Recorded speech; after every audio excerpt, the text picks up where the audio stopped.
Yep, that's what I want to do.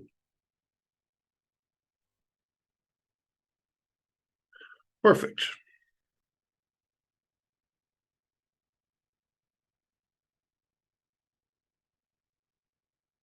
All right, so what we see here, let's see, can I move that? Oh yeah, that's even better. Pull up everything I need, chat window open, participants. So you're welcome to chat, and I will be keeping track of that. And I can see it. So we have basically 6 formulas. There's a 7th formula, I equals PRT, but that's just not very useful for the applications that we have seen in the homework for the most part. So along the top, we have the P sub n ones, and then there's a P sub n1. Those are all the growth formulas: linear, exponential, and logistic growth. And then we have the finance problems. So we have the one that's just one-time investment. And then we have the ones that are multiple time investment or withdrawals. And the way that I'm going to fill this out is you'll see a problem on the left. And then I determine which formula and then write down from that formula and the details what we have and what we then could solve for. Does this make sense? Is there any questions about how this is going to play out today? And now this shouldn't take us too long. It'll be a little bit longer. I'll also share a video link where we cover the video part of just this, and it's just me discussing it. After that, we will then work some of these problems out. Okay, so should we print this paper out? Is that what we're doing? Yeah, if you have an easy access to a printer right there, that would be great. If not, you can still take notes. You can just say problem 1, 3rd column, and fill out details. If you just have your own piece of paper, that works as well. Okay. All right. So let me send out this file. You're going to get this file multiple times as people log in. So let's see. Welcome to class, or the review. I just sent out in the chat the file that we're going to be working with. All right. So first off, some comments on these 2 formulas, or the 3 formulas. These are the finance formulas. And the easiest way to tell the difference between them is the D. Well, D, there we go, D. So this stands for deposit or withdrawal. And this is how many times you do a withdrawal or deposit each year. Now, on the left, we have our lump sum formula. You just put your investment in once, that would be the P value. And then you let it run. You don't touch it. You don't put money into the account after that. You don't take money out of the account after that. You just put it in there one time. So this lump sum is typically how people invest in inheritance or a lawsuit, money from a lawsuit or a tax return, where you have just some big lump sum and you want to put it into the bank and just let it sit there and grow. But that's not how most people invest to get ahead or to pay something off that they borrowed money on. Most of the time, it's like monthly payments or quarterly payments or annual payments. So you touch the account more than once. You're depositing every so often. So these 2 on the right are periodic deposits or withdrawals. Now, some key words. You will see deposit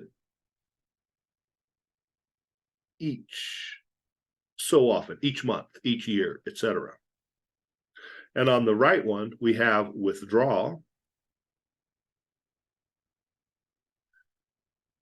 or payment each so often, E-A-H, that's how I spell, E-A-C-H. So we withdraw $4,000 a month from a retirement account, or we make a $350 a month payment, or we want to withdraw $60,000 a year from a retirement account, etc.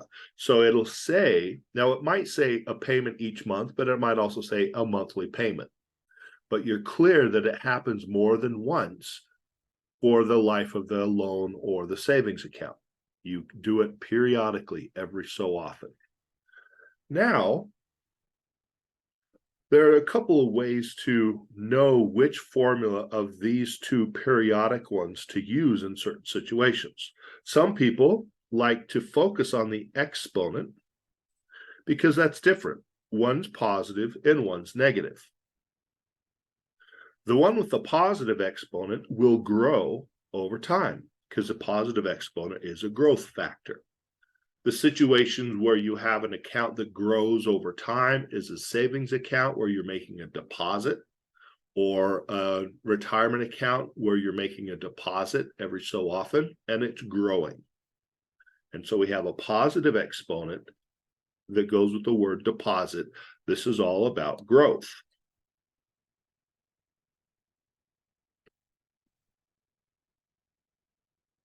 There's another thing. Well, let's do the decay one. The negative exponent. A negative exponent will make something decrease in size.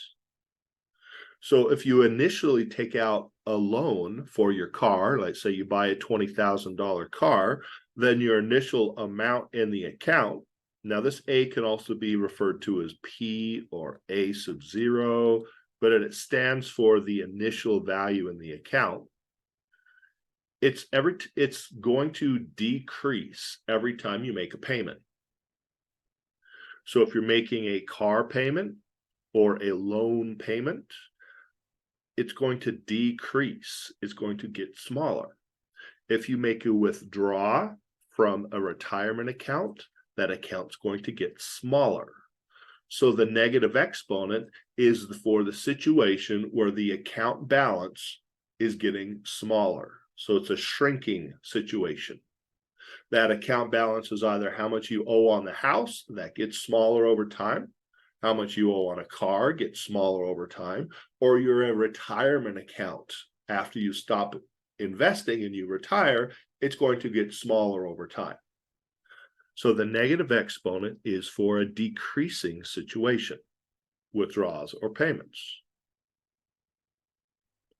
Now, when you're working with calculators, most of our calculators, we need to use lots of parentheses to make sure things work out. And that's one of the most difficult parts of the finance section, is getting your calculator to behave the way you want it to. So another view is like these two parentheses. There's a double open set of parentheses when you use this formula. What kind of accounts do you want to open? Well, the savings accounts, the retirement accounts, the ones you're building up. Whereas with the shrinking one right here, we have a double close. What type of account do you want to have closed? Well, the mortgage account. You want to pay off your house or the car payment. Now that concept doesn't work too well with the retirement account. You don't want to close that one because then you're out of money or you're dead, either way. But it's still, the double open is the type of accounts you want to open. Those are the savings and retirement accounts. The double close works really nice for the loan accounts. But I think a more powerful one is the exponent. Increasing account value or decreasing account value every time you make your transaction. The transactions are either deposits for their increasing account values, or a withdrawal or a payment for your decreasing account values. So a nice little overview. Growth, shrink. Those are some of the English words I use to describe them. Shrinking account, growth account. Are there any questions about some of the ways, like looking at those formulas and knowing which one applies to certain situations based on what I just said?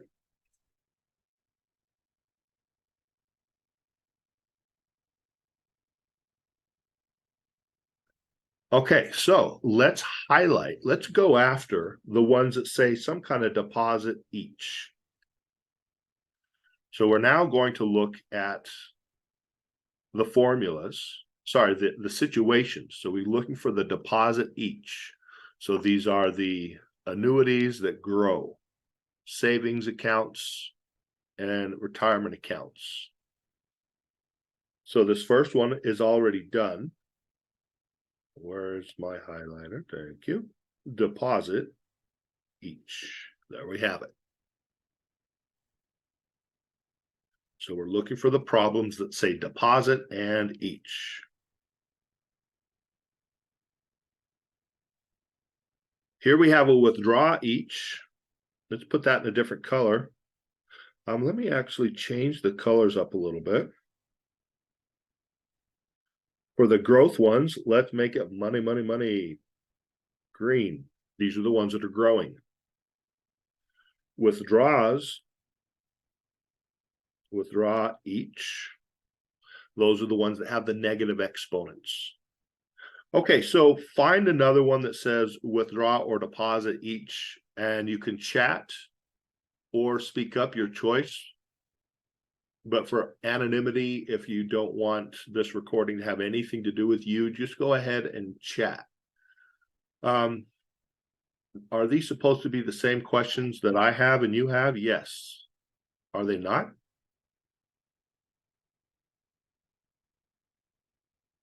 The ones that I sent out on the chat, let me just. Oh, okay. I don't like that one. That's the one I redid. Let me send you another one. I'm so sorry. That's not right.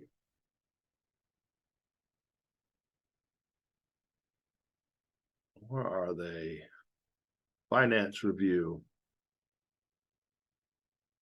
That's something that I thought I already had worked out for today.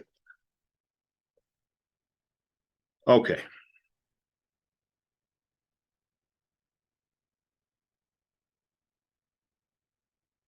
I think the questions on the left are the same, but the formula is along top.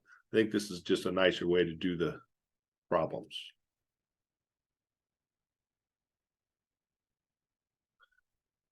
All right, so did you guys find another question that says either deposit each or withdraw or payment each?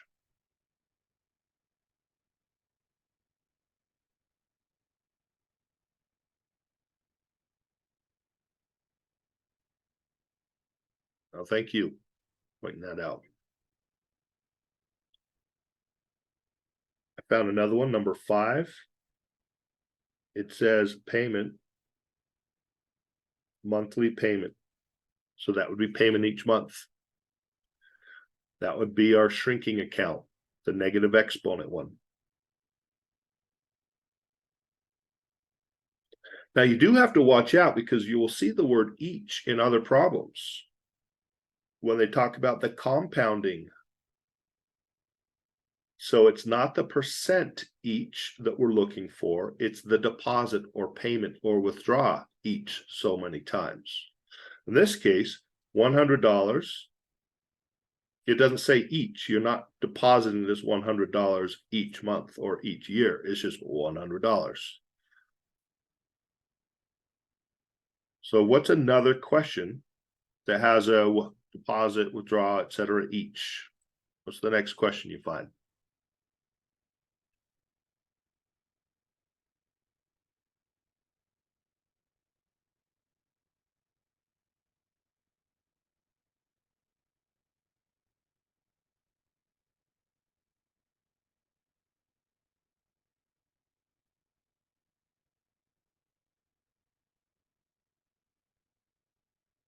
Heather, I'm sending out a file in the chat that matches what we're working on.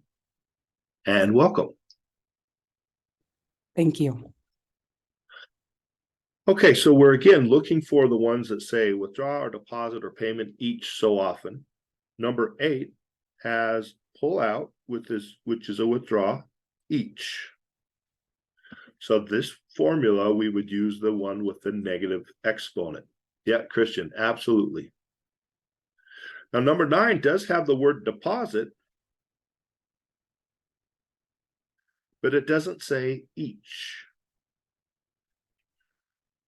So that's not one of the exponent, the annuities ones. So up on our formulas, we have the deposit each so often, the withdrawal or payment each so often. And let's see.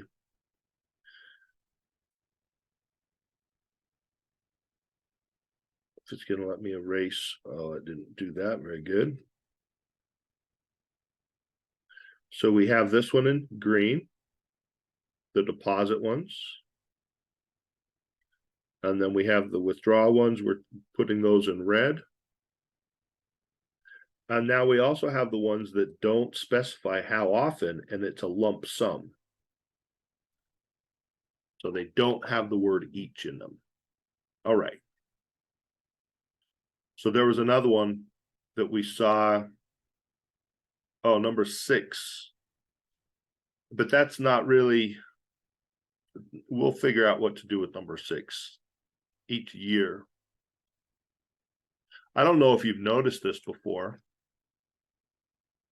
but our compounded interest rate formula with the N value, so the lump sum one, you put the money in there and just let it sit there, is the same as our exponential model if N equals 1. So our compounding formula allows us to do monthly compounding, quarterly compounding, semi-annually compounding, daily compounding. But specifically, if we let N equal 1 and we do annual compounding, then it's the same formula as this one. So for that money problem, since it's annually, we could use either formula. That would work out kind of nice. All right. So back to the grind. We're looking for deposit or withdraw each.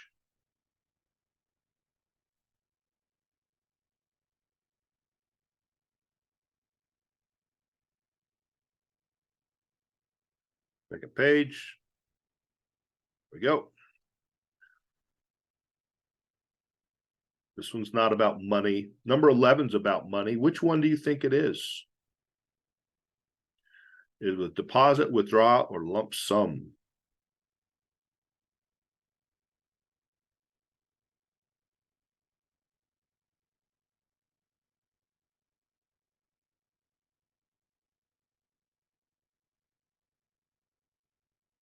So it does have a down payment issue with it. So that's just kind of a side note. Well, we would deal with that separately.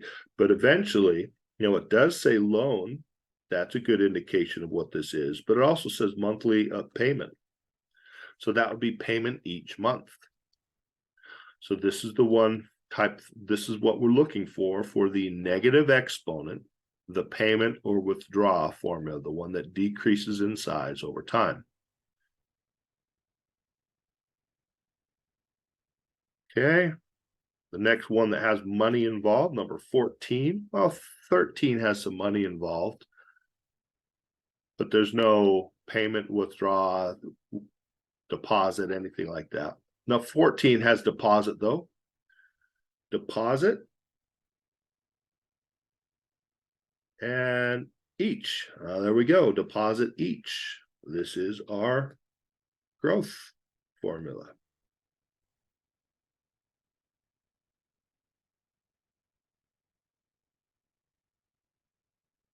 Yeah, welcome to the call. Let me send you a file that we're using so you can print it off and make notes if you'd like. Okay, we're looking for withdraw or deposit each. 15, it's not even about money, it's about fish, so not that. 16. So here we have the word deposit. Now I'm looking for the each. How often do we make this deposit?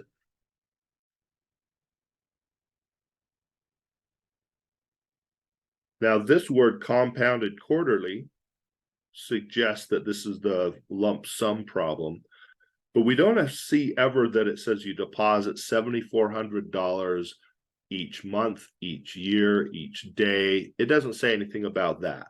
And so this is the lump sum investments.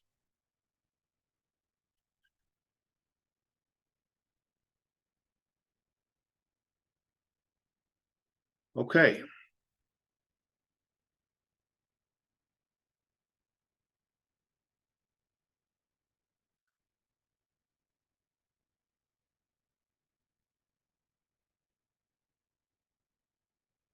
So now that we have that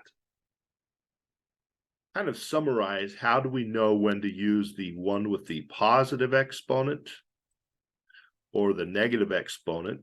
We're looking for keywords. If it says withdraw or payment and the word each, then we're looking at the negative exponential.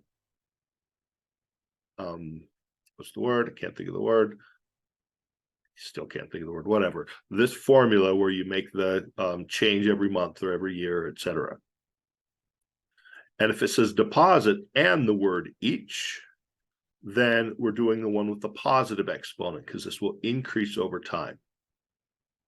And if it doesn't say each, this formula could say deposit if they give you the P value, or they could say how much could you withdraw in 10 years and give you the A value. So you could actually use deposit or withdraw for this lump sum formula. But you want to look into very carefully, how often are you going to make that deposit? Is it just once? Then you've got this lump sum. Or is it a withdraw just once at the end? Then it's the lump sum. Okay, so number 3, you want to be able to withdraw $35,000 each year for 15 years. Your account earns 6% interest. About how much? Now the about, I don't know why I read the word about. That's funny. How much do you need in your account at the beginning? But you are withdrawing each year. So we've already discussed the withdraw each. Is this one on the right? Withdraw each. Hopefully you can see all of that on the screen. So the 35,000, when you're dealing with these formulas, whether it's the lump sum problem or the periodic growth or the periodic decay or shrinking problem, the money values can go in 2 different spots. They can go in the A or the P if it's a lump sum. It can be the A or the D if it's the growth, or it can be the A, sometimes A naught, sometimes P naught, whatever the formula you're working with is, and the D. There's 2 spots where you put the thing with money. So in this problem, $35,000, that's the withdraw part. That's going to be the D. It's not that you have $35,000 into an account and then you want to withdraw some each month. It's you want to withdraw 35,000. I guess this is each year. So this is common for retirement. If you hopefully have another at retirement or someone else doing this, because 35,000 is not a lot to live off of a year when you're retired. Medical bills go up. Lots of different things go up when you're retired. People think it's just cheaper. It's not always. But we want to withdraw.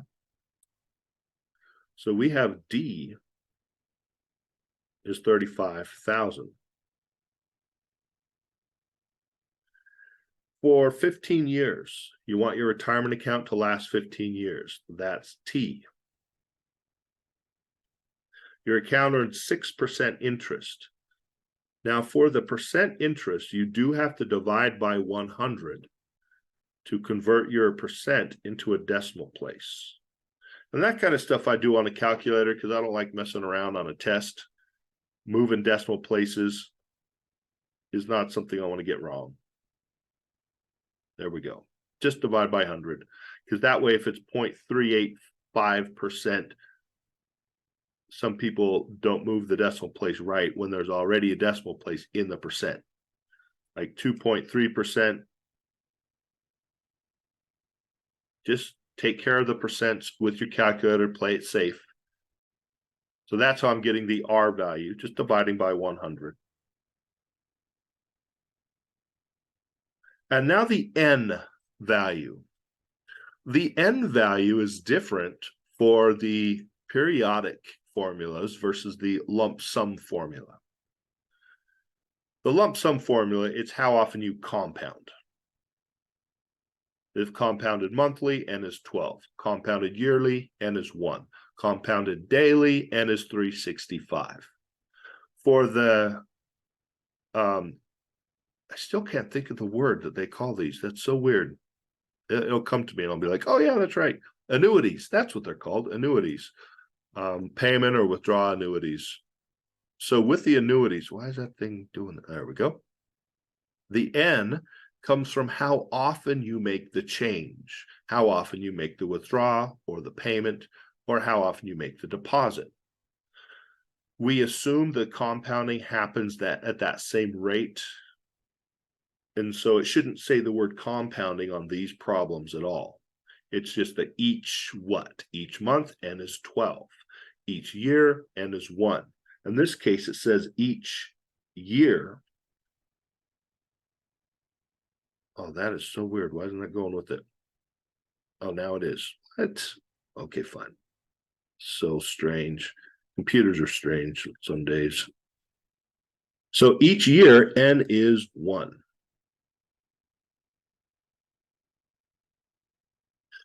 Now, in our formula, D, yes. R, yes. N, yes. T, yes. We have everything on the right side. This question would be find A. How much do you need in your account at the beginning, which is what this A stands for.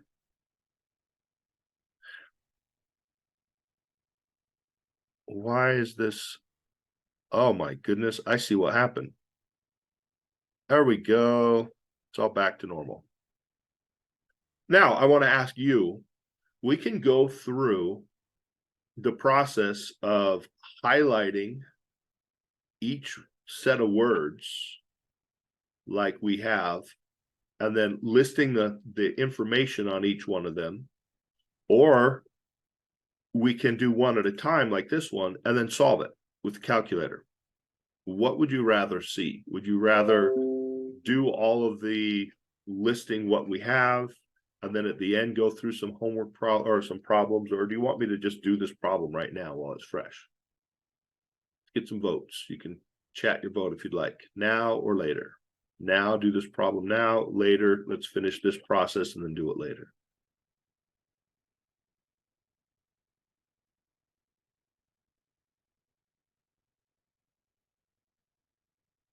Okay.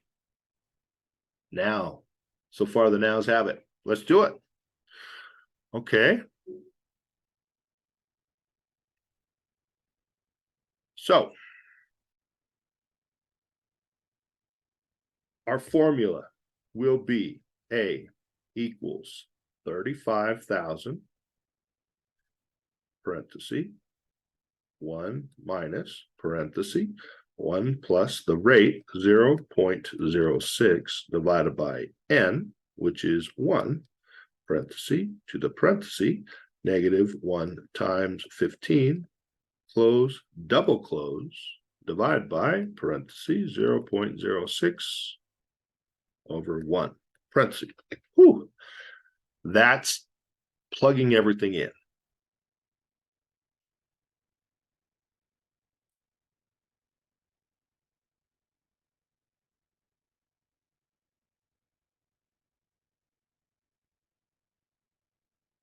Hopefully your calculator is similarly designed as this one.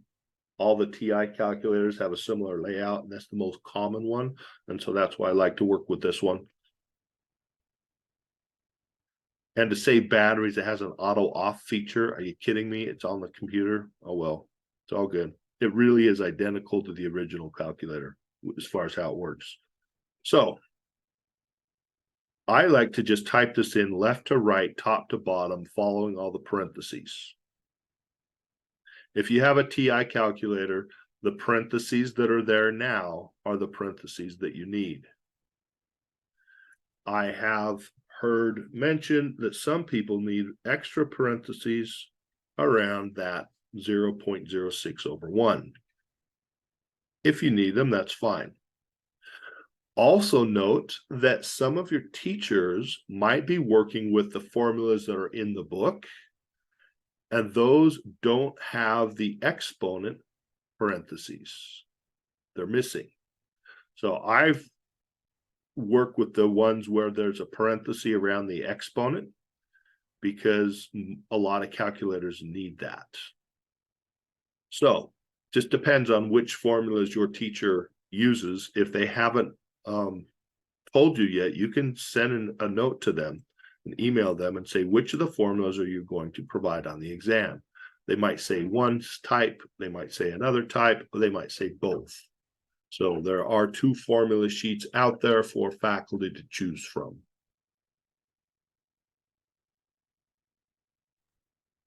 Okay, so quick question.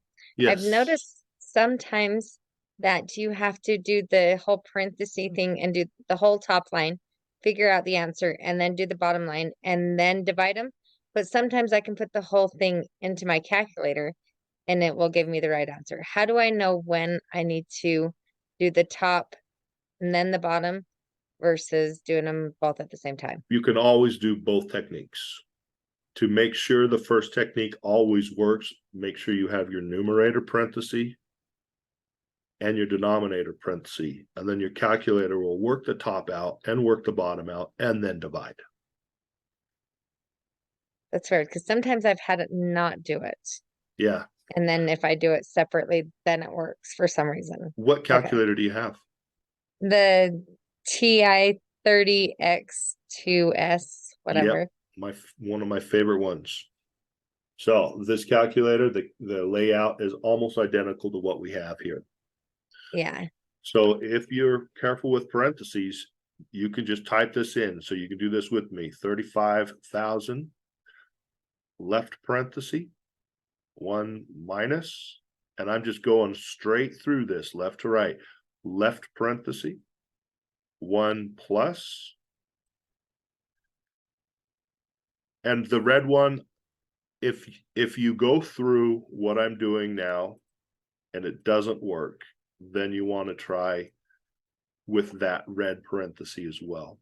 But I'm not doing the red parenthesis. So this parenthesis I just used is this one. Then I need the exponent. And then another, this is the exponent parenthesis. Make sure you have this symbol is the minus symbol, not the subtract symbol on your calculator. That'll give you errors. -1 times 15. Right parenthesis, and then this is a double close parenthesis. That's the numerator. Divided by left parenthesis, 0.06 divided by 1, right parenthesis equals.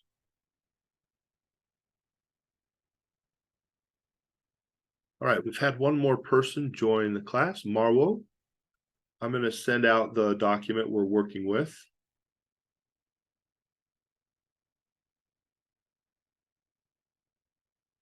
There we go. Yes, you're welcome.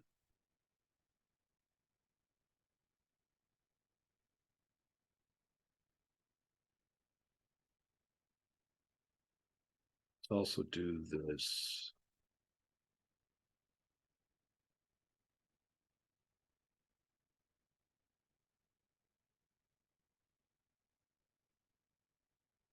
So I'm giving you a moment just to work through with your calculator.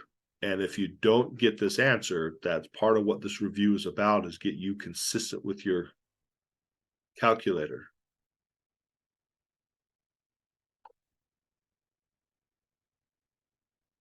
All right, in the chat, I'm sending you a YouTube video. This YouTube video consists of me filling out this entire document of what do you need and which formula would you use and what information do you need. So I already went through that once just so that I had practiced it and I recorded it. And that way we can really drill down into the actual questions in this review. So if I don't finish all of the, what formula would you need for the certain situation and what did they give you, this video demonstrates all of it for you. Okay, another question real quick. Sorry. Yeah. So when it's like the point, like 71 point or 0.714, Yep. would you still round up because we're dealing with money? Well, is 4 enough to round up? Technically, no, but if you No. like miss those pennies, then if you're paying off a loan, they'll still count. That's where I'm always like, should I Okay. round it So, up anyways? so the way the books do this, not the books, the way the banks do this is they will round correctly to the 0.71, and then your final payment will be where the adjustment happens. You might owe an extra couple dollars. You might need to pay an extra couple dollars fewer than that last monthly payment. Okay. That's how, so they do round right up front, and for, 364 of your payments on your 30-year loan, it'll be that value, and the very last one, it'll be a little bit different to finish up the job. Okay. Good question though. And if this is a round down like this, your final payment will be a little more than you expect. If it's a round up, then your final payment will be a little less than you expect. Yeah. Hey, good questions. So, does anyone need specific help? Did you get this question right on your calculator? And if so, I'd like to congratulate you, because this is the hard part. Which formula, and then can you use your calculator? If you get which formula to use and you can use your calculator, these two sections are actually pretty tame. You just plug stuff in and you just work it out. So I like that about them. Okay, so let's do a savings one.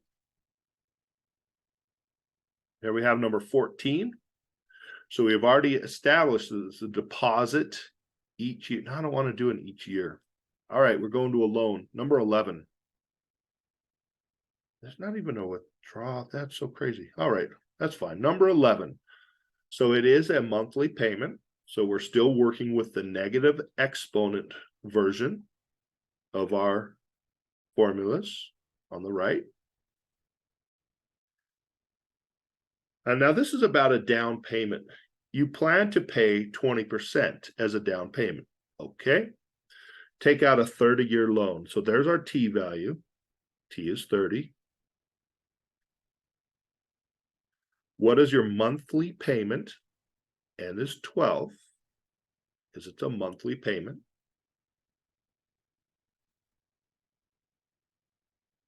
And now we need R.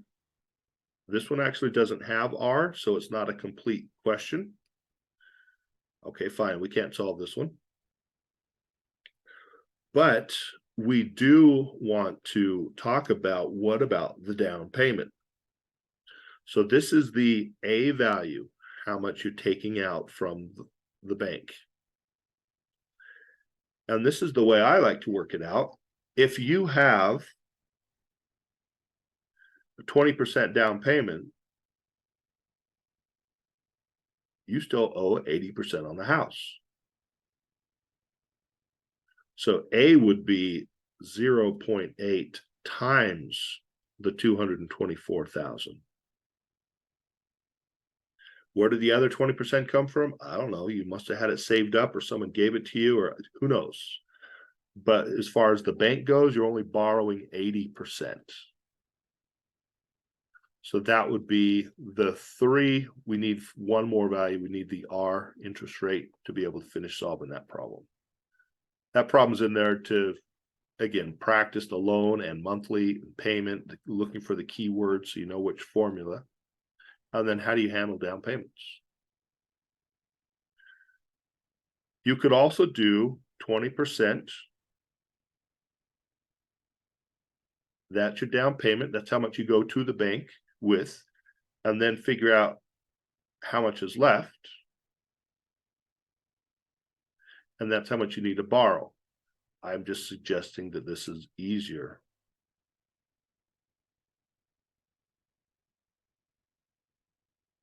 It's all the same. Got multiple techniques.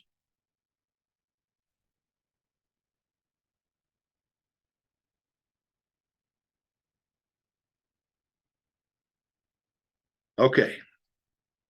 Still looking for a number 8. That looks good. You have 300,000 saved for retirement. Your account earns 9%.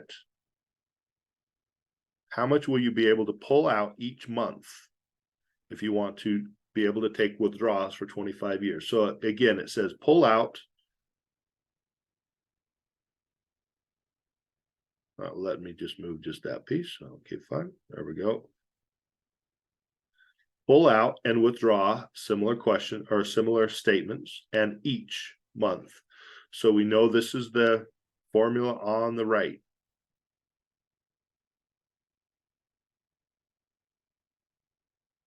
So what do we have?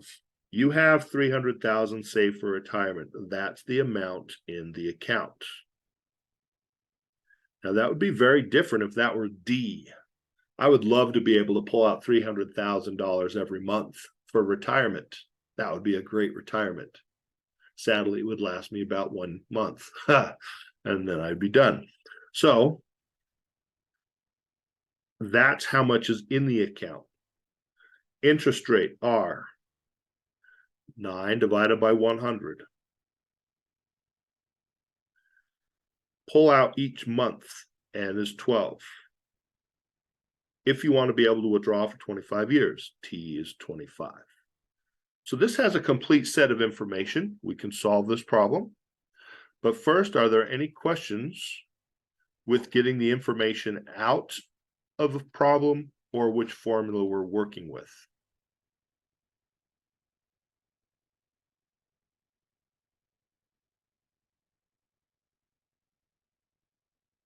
All right.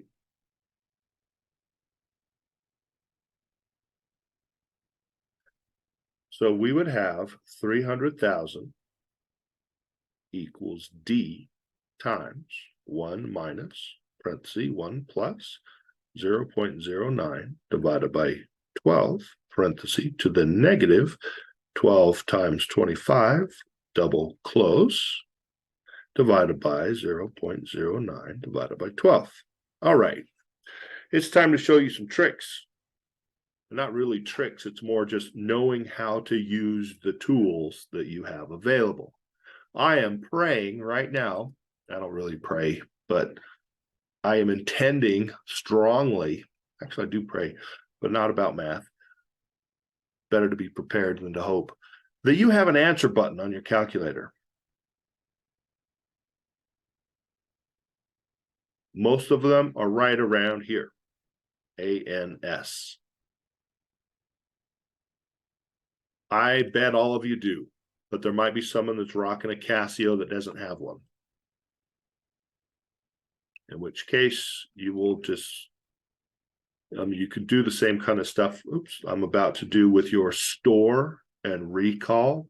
I bet every calculator has one of those in one form or another. But the answer button. My first way to speed you up, because the R over N shows up twice, and it's got a whole bunch of parentheses involved, including some optional parentheses around that on the numerator if you need them. Yeah, man. I invite you to try this out. 0.09 divided by 12. Hit enter. So that's going to be used twice in our formula.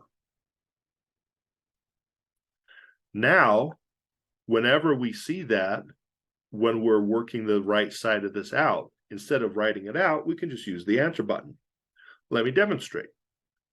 Left parenthesis, 1 minus, left parenthesis, 1 plus, answer button. So that takes all of the red parenthesis and the 0.09 over 12. That's all just answer button. Very efficient. So now we're back to the black right parenthesis, exponent, left parenthesis, the negative button, which should be on the same button as the answer button. Negative 12 times 25, double close parentheses, divide by answer button. It's so much easier if you know your tools well. So I'm going to hit enter. Hopefully you get that as well.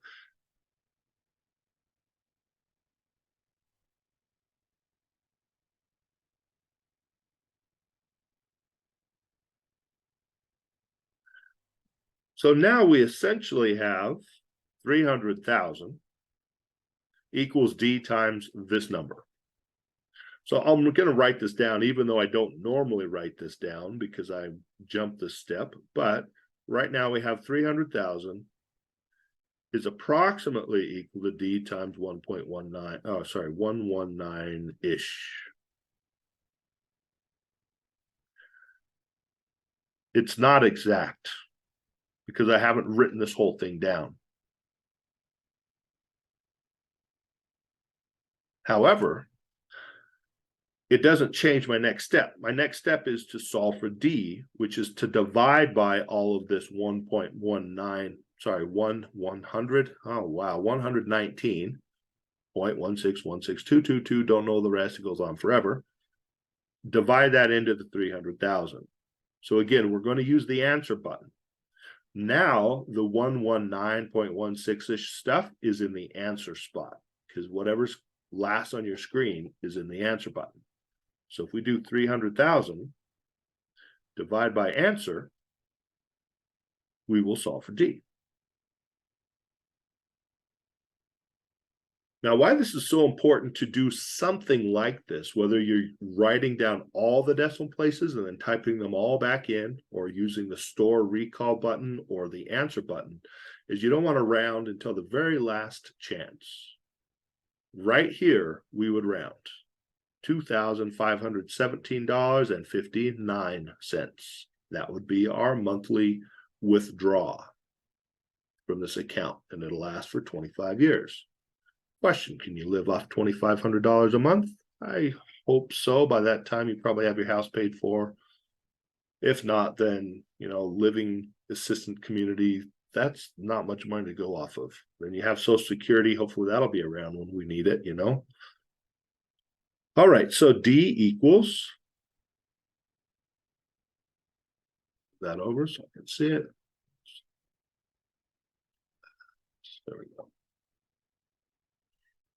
So D still approximately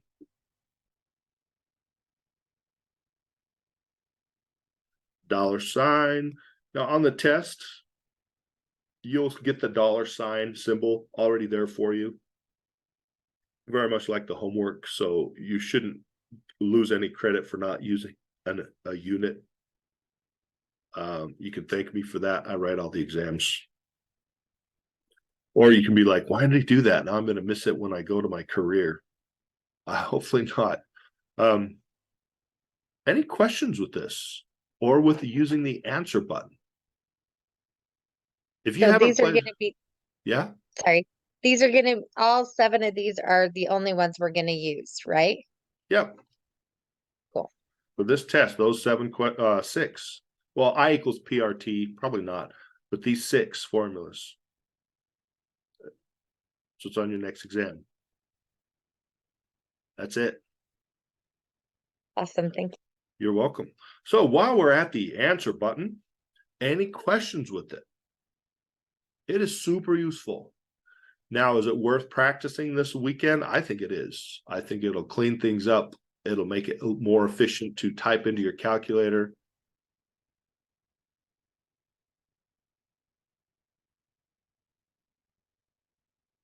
And in this last problem, we had A and we needed to solve for D. Some faculty have probably taken this formula and rewritten it to solve it for D and said memorize this one as well. You don't need to if you use your answer button. You don't have any rounding issues. But let me show you the next really nice thing about the answer button. The logistic. This logistic model is a recursive definition, and you might not like it. because it's kind of awkward to use. However, it's super easy with the answer button. I believe there's one question on here that says something about carrying capacity. So look over question 1 through 18 or whatever I have on there. Which one says carrying capacity? So this K, capital K, I like to say carrying capacity with a K, which is not how you spell carrying capacity, but it's a nice way to remember, oh, that's the one with the formula with the K in it. Carrying capacity with the K. Which question is it?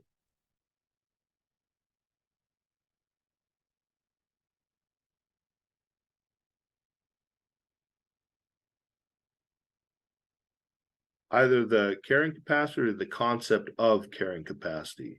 Where is that? Oh, need to do that. Second page, maybe. I see it.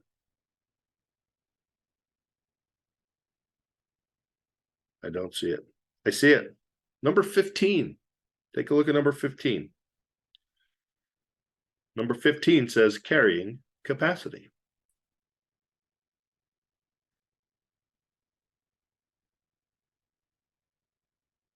And we're working with this not so nice looking formula. Thank goodness you have it and don't have to memorize it.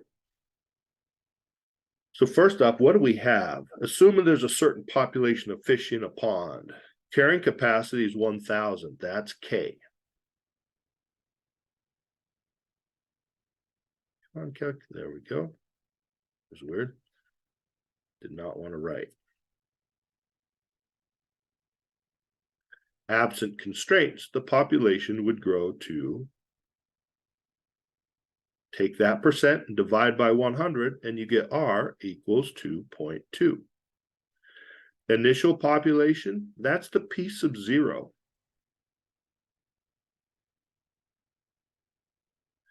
And I'm going to assume this question isn't complete, but let's say find P1 and P2. Now that's a question that may well be on your exam. Might not be. It's up to the teachers. So the way that I create the exam templates is I put like 21 questions, 10 from each module, told them to pick 6. And then of those 6, there's 4 different sets of numbers. They can choose one. So every faculty member is going to give a different test. Some faculty members will give a different test to each row in their class. I've given them that flexibility, but also limited which questions they can ask. Kind of make it more of a universal feel. This is one of the questions they can choose. Whether they do or not, it's up to your teacher. But how do we do it? So here's what's amazing about the answer button.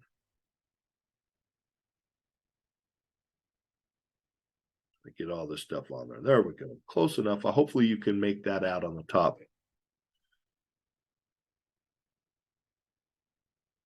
Come on, calculator. Where'd you go? There we go.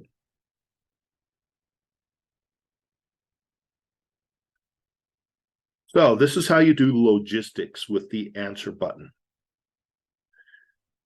The initial term, 200, put it in.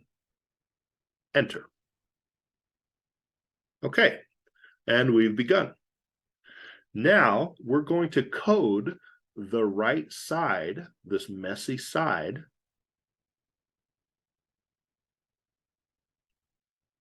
with everything we have. Now, every time you see a piece of n minus 1, you use answer button. So this would be answer button plus R is 2.2. Then we have left parenthesis and 1 minus answer button divide by K, which is 1,000. Now we have a right parenthesis and answer button.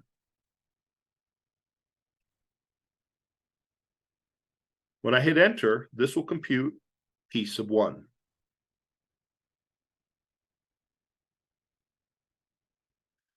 Now, what's really cool about this is because we coded this in, this is the last thing we told the calculator to do. We hit enter again, it'll do that again. But now what's in the answer button is the new value of the fish population. So if I hit enter, this is P sub 2. P sub 3, P sub 4, P sub 5, P sub 6. This is a very sad fish population. It's growing too fast. It gets too big, they die out. Then it grows too fast, then they die out. It's kind of sad. This is what happens when things have too fast of a growth rate.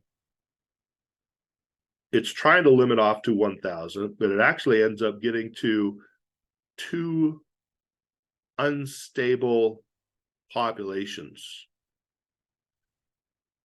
Crazy. Usually, so let me go back. Let me drop the growth rate down a little bit. That's usually what happens, is the population finally rests on the carrying capacity. But if the growth rate's too fast, it kind of goes crazy. If it's really bad, then it'll go extinct because they'll die out so fast, there's nothing left. But this is how you code with the answer button to be able to do these recursive definition problems. And it works for linear and exponential if you have the recursive definition. But it's the only way to do logistics when they have carrying capacity. So again, you start off with the population, and then you code the right side where you use the answer button instead of the P sub n minus 1s, and everything else you should have in the problem. And then you just hit enter a couple times, and it'll just keep working out the next one, the next one, the next one. The answer button is so nice. I use this extensively in algebra as well, because this is the way you can check your answers very quickly. Okay.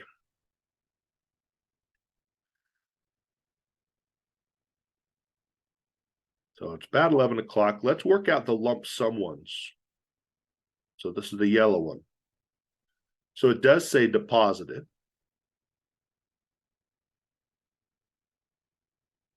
But it doesn't say that you deposit it more than once. Excuse me. So it's a lump sum deposit. So our formula would be the A equals P times. This is a good question to cover. So the formula looks like this.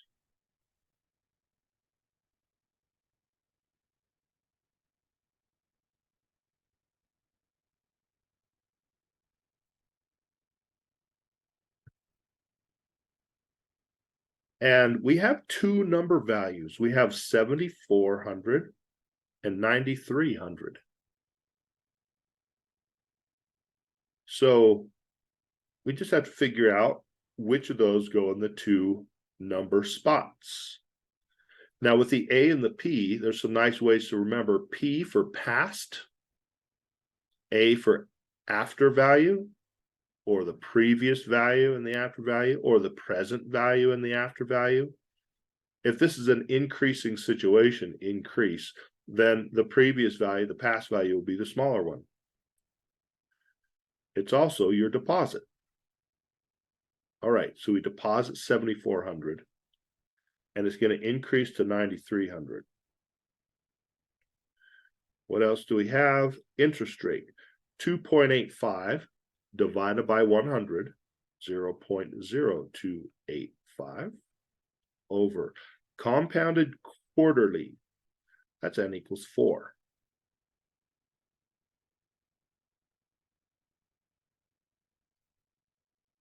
But we don't know time. That's in fact the variable they want us to find, about how long.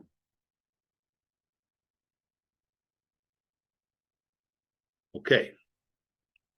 Now, if you're in Math 1035, this is where you'd want to go back to your pre-algebra review to how do you solve exponential problems where you need to find the exponent. And I'll go over it as well here. But the point that I want to make here is there's just a t. There's only one variable. We just need to unwrap this present one layer at a time to end up with t equals. So our first step would be the divide by 7,400. And we can reduce a couple of zeros. That just makes it a little bit easier to write. but you don't have to. You can let your calculator work with all of it at the end. Okay. And I'm not going to go into the parenthesis work at all. I'm going to let my calculator do it at the end. The temptation would be to work this stuff on the inside and then round it and then get the answer wrong. I don't want any rounding at all. All right, so how do we solve for t? There's a general, with this formula, to find the rate, you would use a root.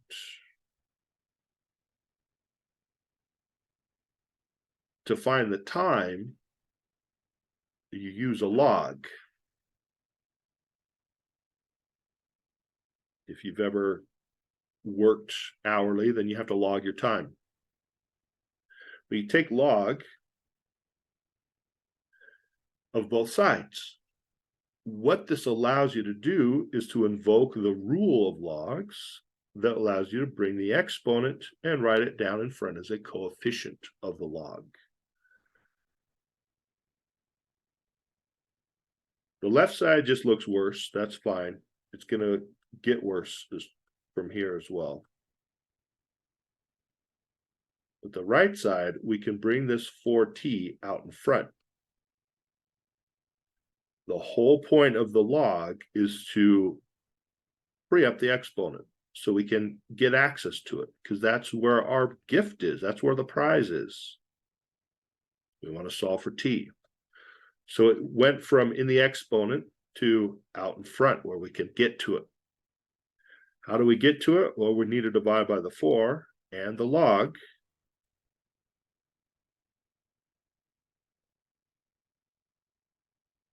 On both sides.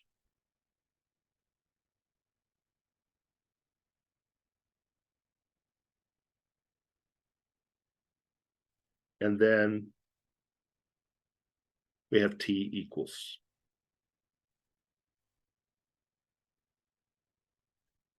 And now we go to our calculator.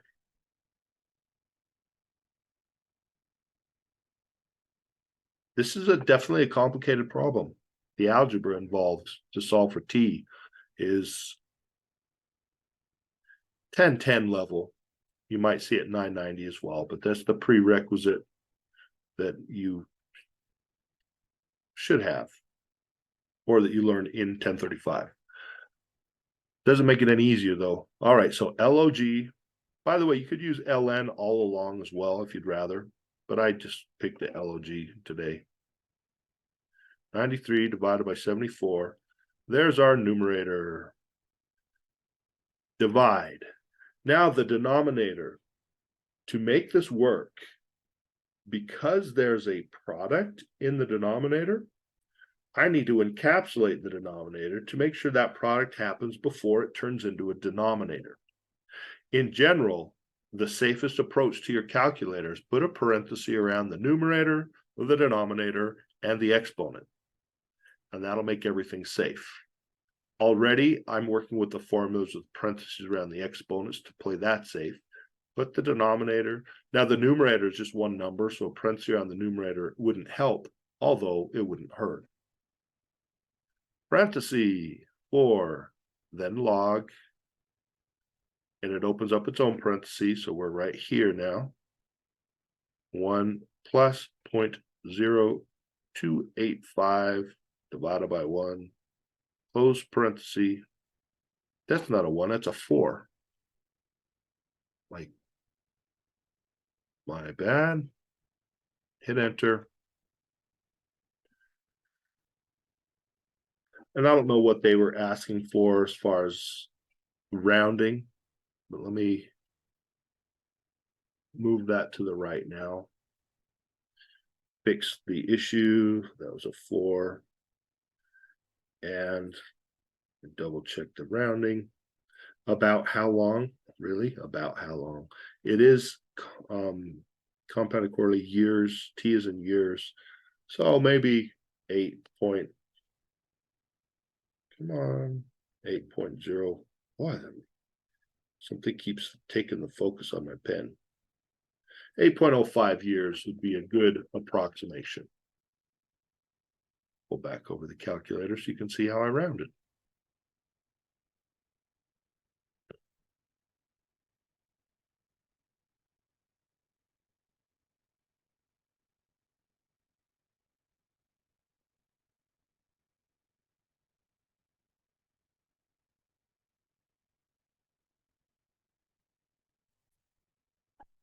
Any questions?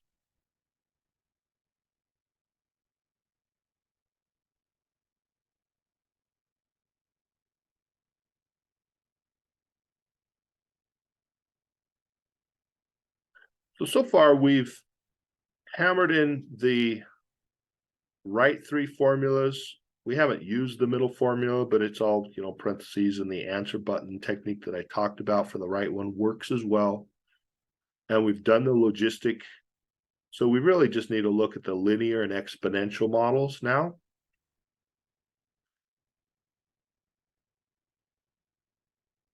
So for example, number 10, Middletown issued 230 speeding tickets. Every year thereafter, the number of speeding tickets issued is predicted to grow by. So it's a growth model. These are your growth models. And we know it's logistic. Those are the ones with the carrying capacity. This doesn't say anything about carrying capacity. So it's not that one. Percent growth, R is a percent. We're talking about this exponential growth law.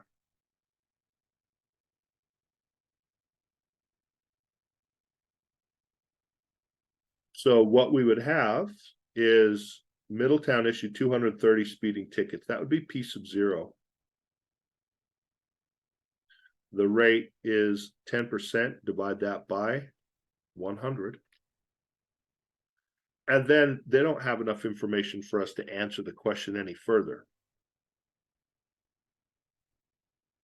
So this isn't a question. Notice there's no question mark or do something. This is just details. And then the question would be something about maybe how long until the speeding tickets are 400, or how many speeding tickets do you expect in 2020, something like that. They would have to follow up with a question. Number 12 is very similar. In this case, it tells you exactly which model to use, the exponential model. So again, we're dealing with our exponential model. But this one actually has a question or a statement. Find the rate of growth. Okay, so let's do this one. Fish population is currently, P sub 0, 7,800. 11 years later, so n equals 11, the population, technically this should be P sub 11, but I'm okay if you label it as P sub n, but just know that it's going to go here.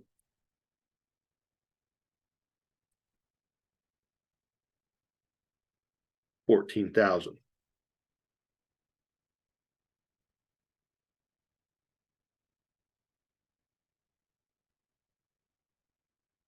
So we have 14,000 equals 7,800 times 1 plus R. We don't have R, but we do have N. So for question 12, we have enough information to solve for N, to solve for R. It's the only thing in there.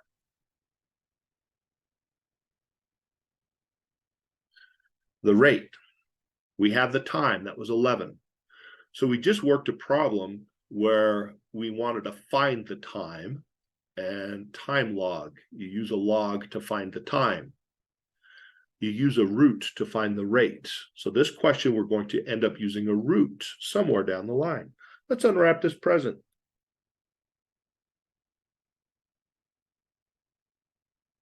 R is the present we're after. I like to unwrap the present rather than like, let's unwrap this onion, because math shouldn't be something you cry about. It should be something that excites you, you know? I know some of you are rolling your eyes hard right now, but that's okay. I don't have to see it.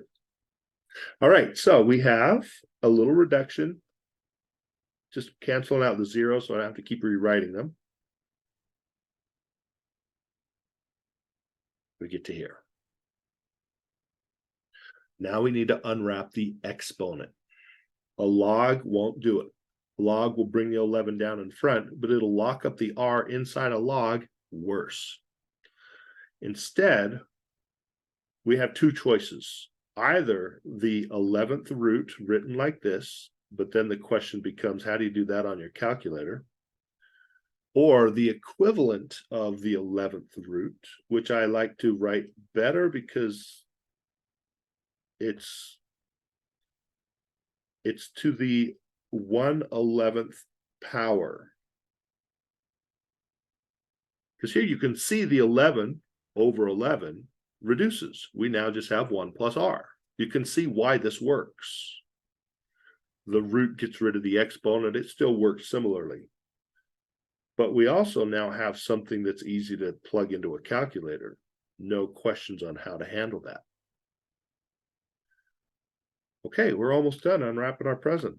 Final step, subtract 1. And this would be 140 divided by 78 to the exponent 1/11th minus 1.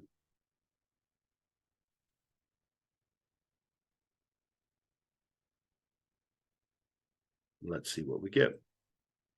So it's parenthesis 140 divided by 78 to the exponent. Now I told you to be safe, put a parenthesis on the exponents. If you don't do that here, the 1/11th won't all be in the exponent. There we go. So that's the decimal version. Most likely they'll be asking about the percent. So we multiply by 100, 5.46%.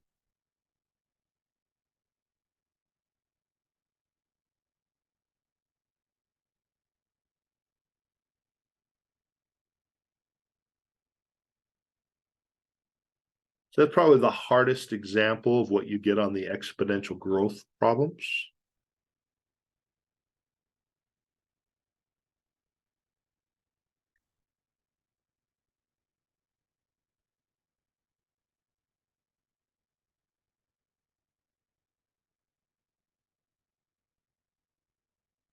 Okay. Let's see a linear growth.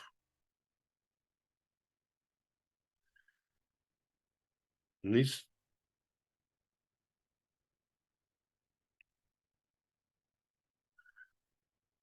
so the linear growth ones, they actually don't have complete questions to them.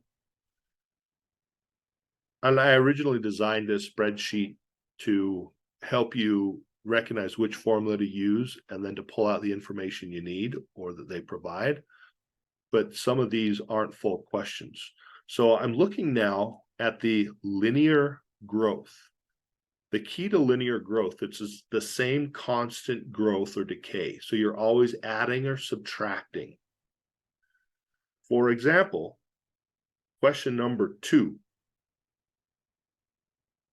The number of houses in a town has been growing according to the recursive rule, plus 146. So it's an addition problem. This is linear growth. Furthermore, it's in recursive definition, so you can put the initial value in and code the right side with the answer button. Answer button plus 146. So was that, so our first year is 985. Our next year, this would be P sub 1, P sub 2, P sub 3, P sub 4, P sub 5, etc. You can just grow this linear recursive model 1 year at a time. So if they said how after 7 years, just hit this thing 7 times, you'll have your answer. But if they say, when is it at 2000, then it's not quite right. It's a little less than 9. I think that was 9 hits. So let's go to, how do we want to do this now?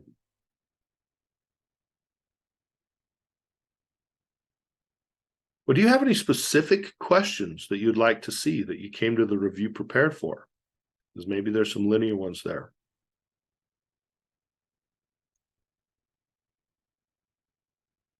That's my first question for you.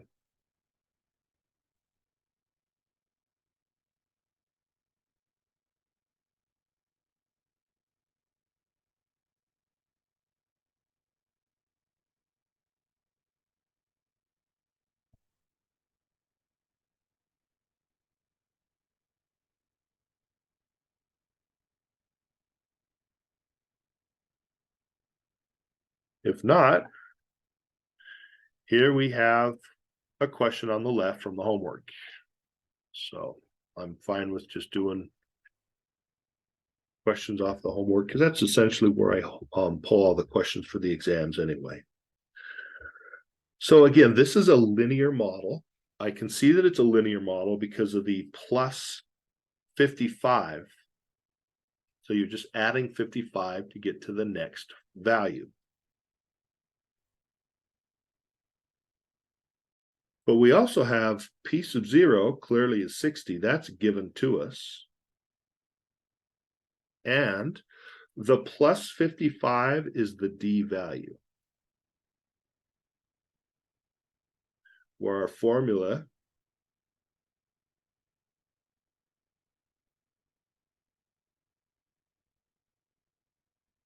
and this is given. This is the, what is going on with my pen? Maybe it's dying. P sub n equals dn. That's our formulas. There they go. It's this one. It is given. It's the first one.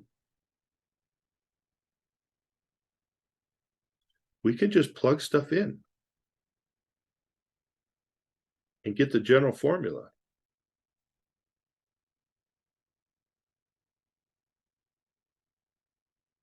The explicit linear formula is done. So you don't have to do the implicit, the recursive definition. Sorry, you don't have to do the recursive definition on these. You could just jump straight to the explicit version because they're not hard to create. Once you have this, they want p sub 1, plug in 1.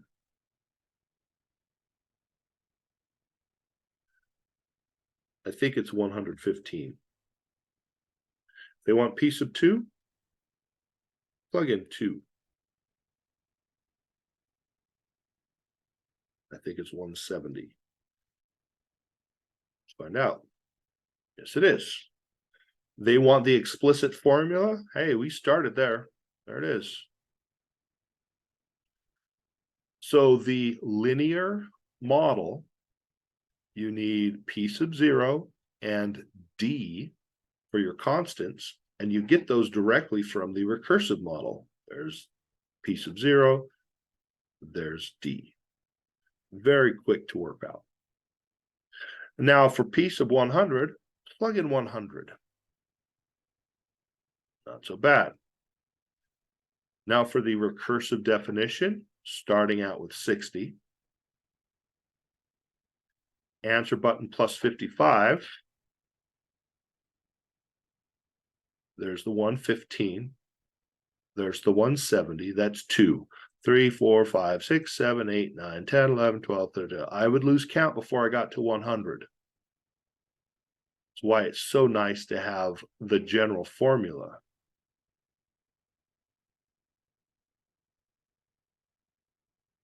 The explicit model.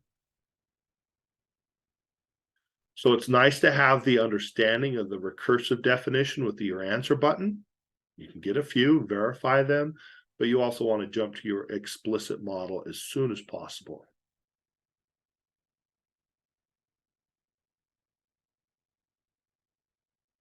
Should be a next button in here somewhere. Oh, next up here.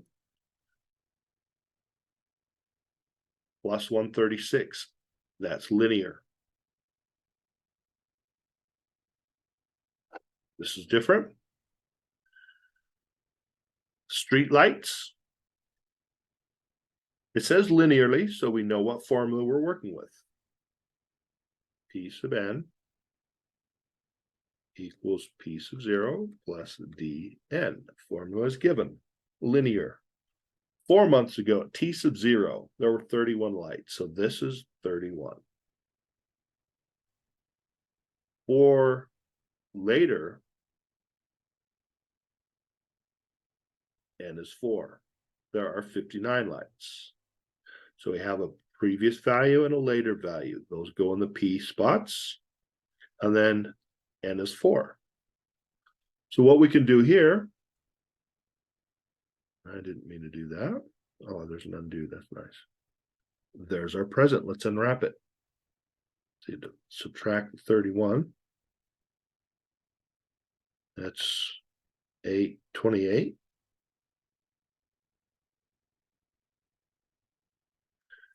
Divide by 4.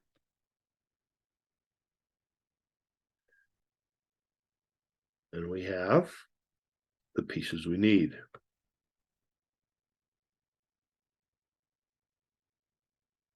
To create our general formula. P sub n equals 31 plus 7n. And now, if they ask for P sub t, like this problem, okay, fine. They want to use t instead of n, I'm good with that. Of course, I would, as a teacher, I would take it in either format. They're the same. How many months will it take to reach 210 lights? Well, t is time. We wouldn't put 210 lights into a time spot, but you can plug it here. And, well, there's our present. Unwrap it. Subtract 31. What's that? 11 months. That's just not pretty. That's not right. Help. See, this is, keep in mind that you have your calculator and you should not be doing any arithmetic in your head. You should also be making sure you use your calculator correctly. Subtraction 179. Divide by 7. I'm going to here on out. Oh, let's see. They wanted us to round the nearest month, 26 months. There we go.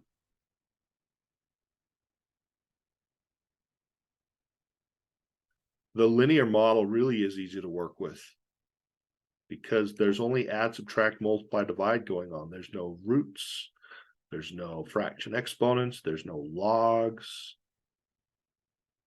Just simple stuff.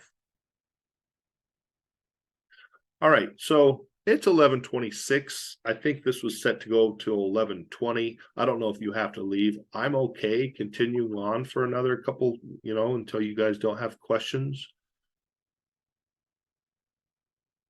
We have our formulas. We've taken a look at how to tell which formula to use. There's a couple of nice things. First off, if there's money involved, it's one of these right ones, most likely, but it might also be this exponential one. But we have also seen on those money problems, you could use this one. So typically the money problems are the right 3. One-time deposit or withdraw, that's the lump sum. N stands for how often you compound. Periodic deposit each is the positive exponent one. Withdraw or payment each month is the negative exponent one. And we've seen some techniques to speed these up, specifically using R over N first, and then using answer button in your calculations. A little bit faster. For the growth ones, the main keyword is the carrying capacity, the K. Those questions are easy to spot because they say carrying capacity, or it can sustain this amount in the population, the carrying capacity. Typically it says carrying capacity. But other than that, it's exponential or linear. Linear is always an addition or subtraction situation. Exponential is a multiplication or division situation, and they'll typically talk about percents, or they'll just come out and say exponential model. Inflation decreases 4%, exponential model. Here it has a dollars.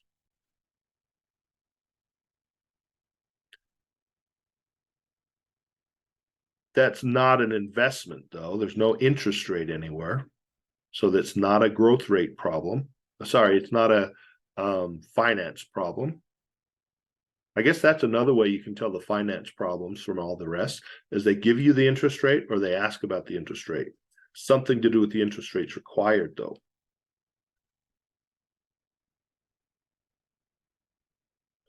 Okay, suppose you have $225 gift card. Okay, fine.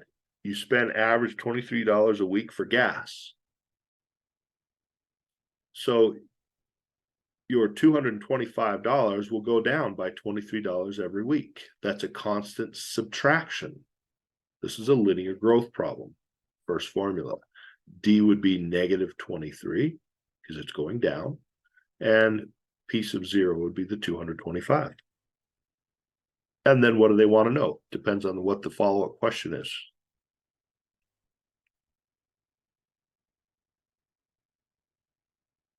So which formula to use?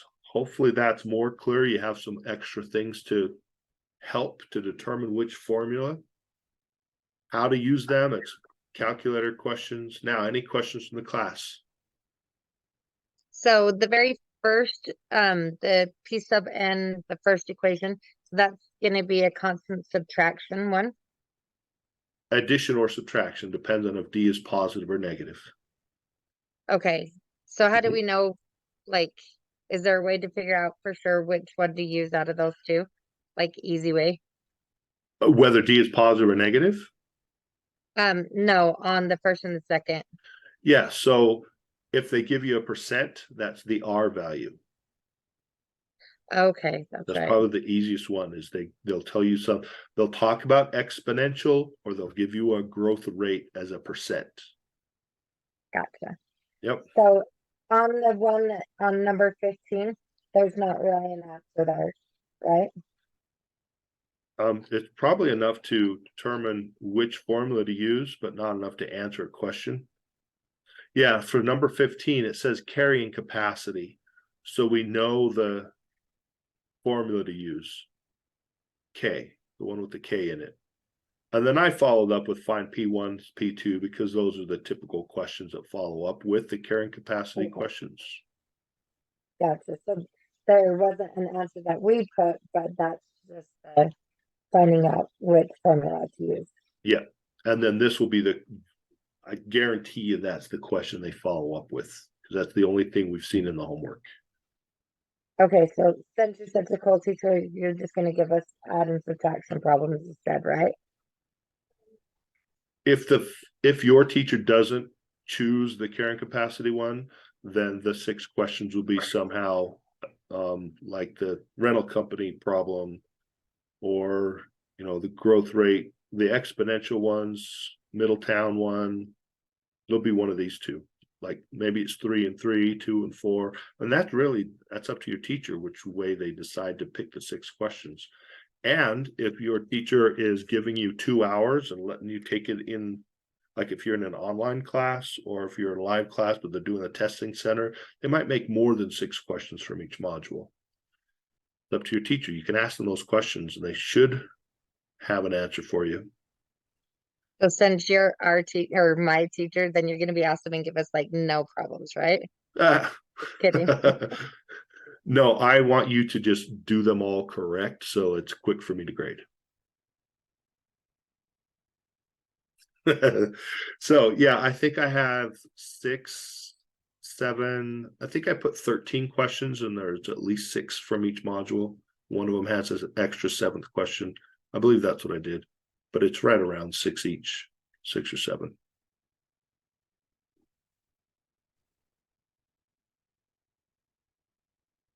Other questions? And you can just say, could you do another one of these and tell me which formula? Or if you have a specific question that you've already worked on that you want to see again.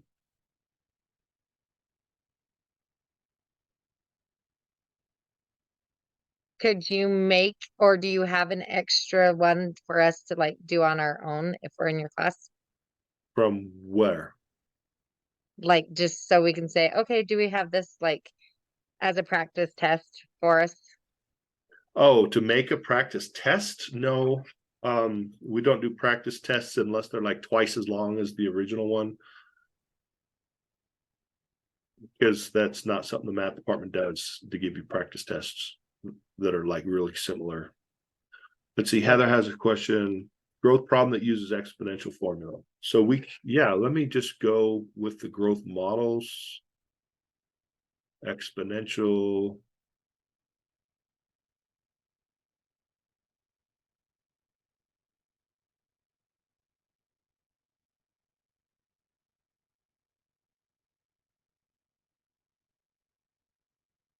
Okay, let's see.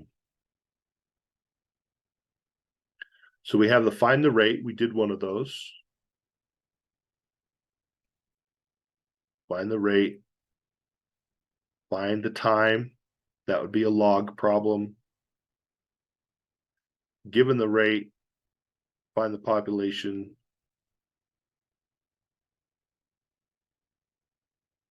Oh, this will be find the time. So there's a log question. That's not bad. Let's do it.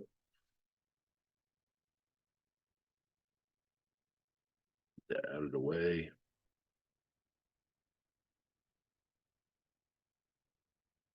Okay. So first off, they give us the model. That's really nice. They didn't have to. They could have said exponential growth model, because that's the second formula on the list. Maybe the third if you get an I equals PRT, but it's the one with it's this look to it. This one has a sub T instead of a sub N. That doesn't really matter. You can use whichever one. So I'm going to actually work with the one that we have in the notes.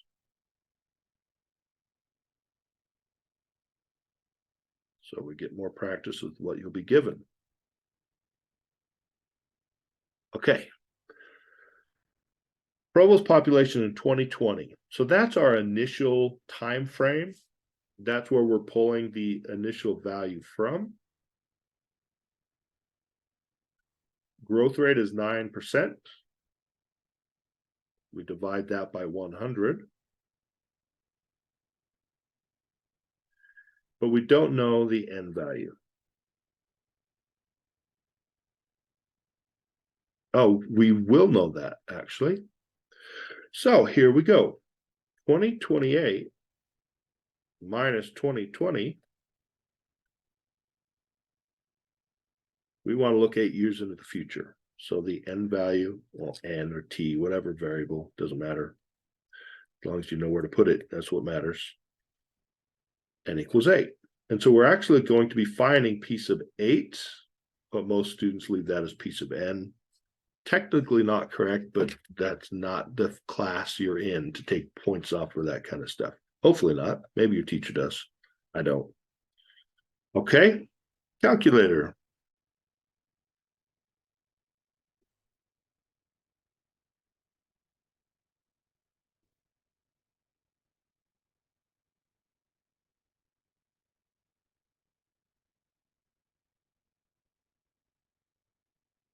We want this rounded to the nearest person.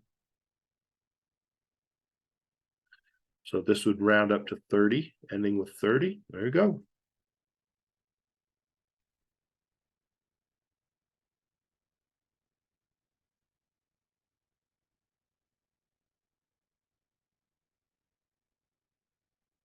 You're welcome. Now I have a question that just came up. I wonder if I can paste into this. Hey, excellent.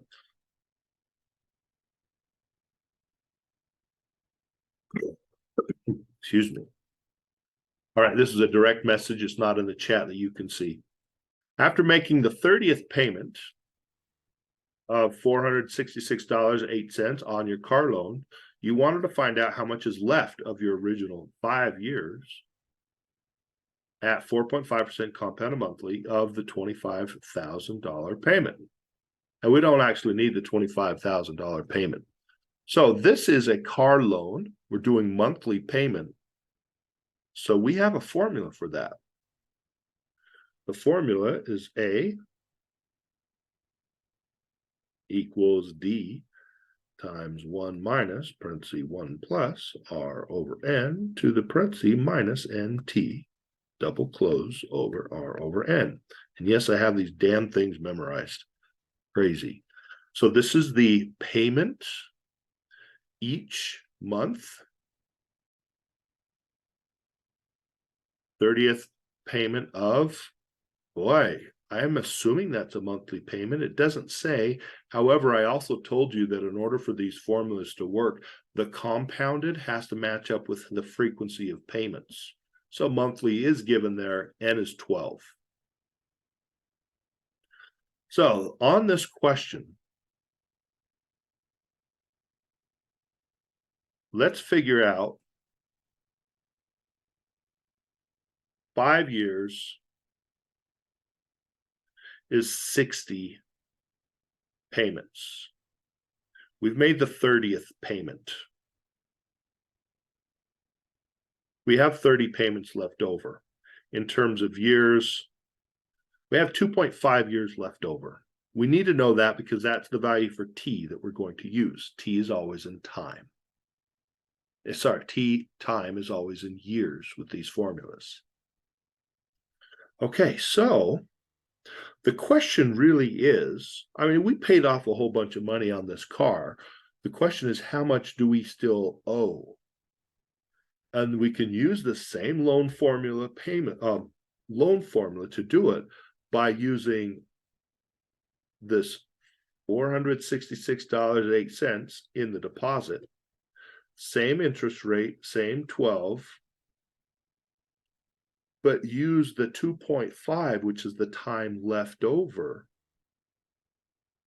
for T. Now you can either do what I did on calculations, 2.5, or the NT is how many monthly payments you have left over. You could just do 30 for that whole thing. But it'll be 12 times 2.5, which is 30. Really, this pen is really bugging me. It's not working well. So what would we pay off if we continued to pay off at the $466.08 at the interest rate of 4.5% divided by 100 monthly for the remaining 2.5 years that's left over on the loan?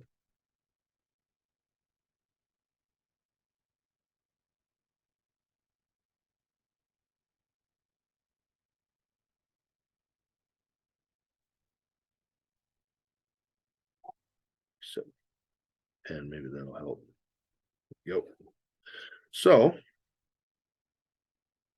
you've seen my technique once. Let's see it again. I'm going to plug in the 0.045 over 12 first. And now I'm going to use answer button every time I see it, and I see it twice. So this will be 466.08 left parenthesis 1 minus left parenthesis 1 plus answer button, right parenthesis, exponent, left parenthesis, the negative sign, not a minus, 12 times 2.5. Make sure that's 2.5. We're not doing this for 25 more years. That would be the wrong car to buy. Right parenthesis, and then a second right parenthesis, and then divide by answer. That's how much you still owe on your car.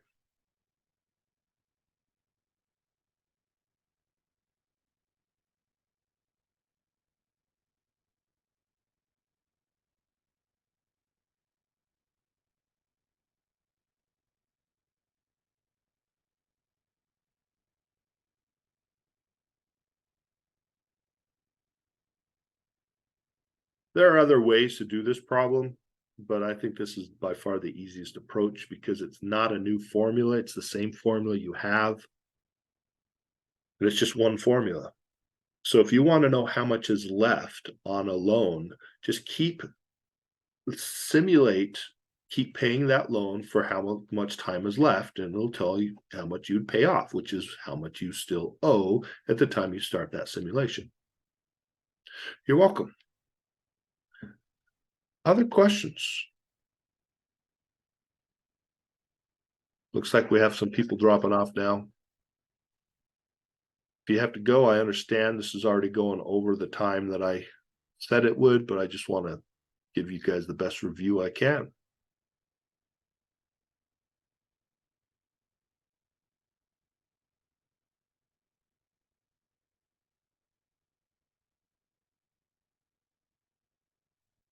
So you can chat a question, you can tell me a certain section you want, certain problem off the homework, and just say, can you describe that one more time?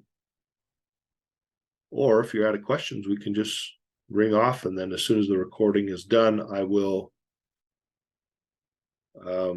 send it to my class for sure. I will see if what it takes to get it onto the workshops page.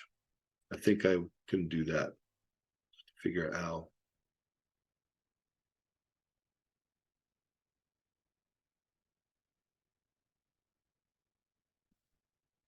Any final thoughts, final questions?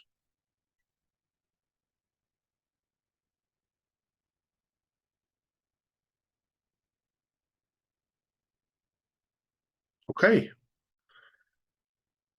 Also, thank you so much for being on the call. I always call these calls now, for being in class for the review, and I wish you the best testing experience possible. That is one where your calculator doesn't run out of batteries, cancel, and you're fully prepared, and you're so prepared that any anxiety you feel, you're like, what's the point of this anxiety? I know I'm prepared for this. And just calm yourself down. As far as math anxiety goes,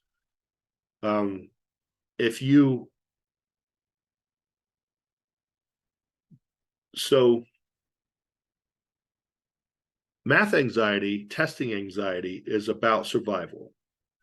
It's from when you're walking in the forest and hunter or gatherer, depending on male or female, and something startles you. What you typically will do with your breath is breathe in fast and hold it. So holding your breath can lead you to having math anxiety. When the tiger goes away, the first thing everyone does is they take a deep breath, they fully let it out, and that triggers the end of the anxiety. So if you find yourself holding your breath, you can cause anxiety. If you are anxious, you have test anxiety, deep, calm breathing can bring you back out of that. So keep that in mind. Be practicing some kind of a relaxation technique, a breathing technique to calm yourself down if you happen to get nervous during the test. All right, I hope this was helpful for you, and I'm going to stop the recording and ring off. All right, thank you so much.